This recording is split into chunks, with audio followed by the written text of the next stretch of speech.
मैं शायर तो नहीं, प्रोग्राम मैं शायर तो लेकर हाजिर हुआ हूँ।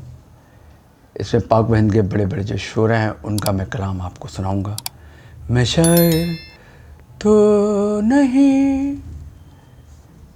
एक शायर ने कितनी अच्छी बात कही है, किसी से ऊंचा बोलोगे, किसी को नीचा समझोगे, किसी के हक को मारोगे, भरम ना हक दिखाओगे तो लोगों को गंवाओगे, अकेले होते जाओगे। ज़रा सी देर को सोचो, ज़मान को रोक कर देखो, तसल्ली से सुनो सबकी, तसल्ली से कहो अपनी। जो यूं ही तैश खाओगे, अकेले होते जाओगे। ख़िर्दमंदों का कहना है ये दुनिया एक खिलौना है।